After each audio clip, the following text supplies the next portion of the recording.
ঢাকা মহানগরের 4টি ইউনিটের আংশিক কমিটি ঘোষণা করেছে কেন্দ্রীয় ছাত্রদল। ইউনিট 4টি হল ঢাকা মহানগর উত্তর, দক্ষিণ, পূর্ব ও পশ্চিম। আর এই কমিটি ঘোষণাকে কেন্দ্র করে ঢাকা মহানগর পূর্ব ছাত্রদল নয়াপল্টনের কেন্দ্রীয় কার্যালয়ের সামনের সড়কে আনন্দ মিছিল করেছে। মঙ্গলবার সংগঠনের সভাপতি মোহাম্মদ রাকিবুল ইসলাম রাকিব এবং সাধারণ সম্পাদক নাসির উদ্দিন নাসির আলাদা 4টি কমিটি ঘোষণা করেন। ঢাকা মহানগর পূর্ব শাখা ছাত্রদলের 11 সদস্য বিশিষ্ট আংশিক কমিটির সভাপতি মোহাম্মদ সোহাগ ভুইয়া এবং সাধারণ সম্পাদক হয়েছেন মোহাম্মদ আব্দুল হান্নান মজুমদার। যোগ্যরাই বঞ্চিত হয়, যোগ্যরাই স্থান পায়। যেহেতু দুইটা পদ, সভাপতি এবং সাধারণ সম্পাদক, দুজনকে মূল্যায়ন করা যাবে, এর বেশি তো কাউকে মূল্যায়ন করা যাবে না। যারা পদ থেকে বঞ্চিত বলা হচ্ছে তাদেরকে অবশ্যই তাদেরকে পদায়ন করা হবে।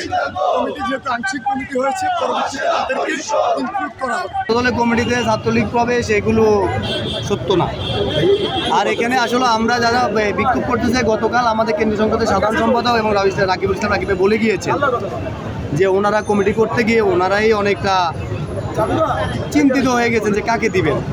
সবাই যোগ্য।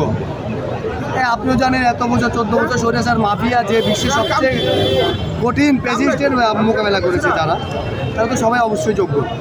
এখন নেতৃত্ব তো ভাই দুজনকে দিতে হবে, আর নেতৃত্ব তো আসলে কপালেও থাকতে হবে। শুক্রবার বিকেল 3টা 30 মিনিটে ঢাকা মহানগর পূর্ব শাখা ছাত্রদলের কমিটি আনন্দ মিছিল করেছে নয়াপল্টনের কেন্দ্রীয় কার্যালয়ের সামনে। কেন্দ্রীয় সভাপতি মোহাম্মদ রাকিবুল ইসলাম রাকিব ও সাধারণ সম্পাদক নাসির উদ্দিন নাসিরের সই করা বিজ্ঞপ্তিতে বলা হয়, বাংলাদেশ জাতীয়তাবাদী ছাত্রদল ঢাকা মহানগর পূর্ব, পশ্চিম, উত্তর ও দক্ষিণের আংশিক কমিটি অনুমোদন দেওয়া হয়েছে। VOD Bangla news desk.